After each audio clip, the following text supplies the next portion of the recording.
Gazipur city কর্পোরেশনের আওতায় নবনির্মিত সড়ক উদ্বোধনের আগে ধসে পড়ে কোটি টাকার এই প্রকল্পের কাজ ২০২১ সালের নভেম্বরে শুরু হয়। কাজে অবহেলা ও নিম্নমানের সামগ্রী ব্যবহারের অভিযোগ করেন স্থানীয়রা। তবে ঠিকাদারদের কোনো দায় নেই বলে দাবি সংশ্লিষ্টদের। উদ্বোধনের আগেই ধসে পড়ে গাজীপুর সিটি কর্পোরেশনের কাশিমপুর ধনঞ্জয়খালী এলাকার সড়কের অর্ধেক অংশ। তুরাগ নদের পশ্চিম তীরে বিটুমিনাস কার্পেটিংয়ের মাধ্যমে ২০২১ সালে সড়কটির উন্নয়ন প্রকল্প হাতে নেয় সিটি কর্পোরেশন। মাটিটা ওরা বসাইতে পারেনি, খালি ডাইবে গেছে নিসমুখী। নতুন কইরা লাইছে, যদি একটু বইট খাইতো তারপরে এটা একটু ঠিক থাকতো। গাছগুলি তো একবার নরম হালকা চিকন রড দিছে, তো টানা এই জায়গার মধ্যে এর একটা মুড়ের মধ্যে এই রডটা চলে না।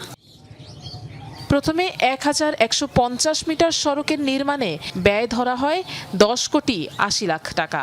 পরে ব্যয় বৃদ্ধি করে তা ১১ কোটি ৬৪ লাখ ৪১,৫৭১ টাকা ধরা হয়। ঠিকাদারি প্রতিষ্ঠান ইউসিসিএলকে এবছর মার্চের মধ্যে প্রকল্পের কাজ শেষ করার আদেশ দেয়া হলেও ফেব্রুয়ারিতেই তা সম্পন্ন হয়ে যায়। সুষ্ঠু তদারকির অভাব ও নিম্নমানের নির্মাণ সামগ্রী ব্যবহারের ফলে এমনটি হয়েছে বলে অভিযোগ স্থানীয়দের। অন্যরা যেভাবে রুলিং করা যায়, রুলার দেয়, এদের চাপের দরকার বা এটা যে ভাইব্রেশন করতে হয় সেটা করে না। ছোট হাতে যে মেশিন আছে ওই মেশিন দিয়ে কইরা উনি তাড়াতাড়ি কাজ শেষ করতে চলে গেছে। কাজ ধরছে কিছুদিন আগে, দ্রুত কাজ শেষ করছে। দুর্নীতি বেশি মনে হচ্ছে। আপনি দেখতে পাচ্ছেন যে আশেপাশে আরো রাস্তা আছে, আর রাস্তার মান যে কি পরিমাণ এটা আপনার এই যে ধসার ফলে দেখা যাইতেছে।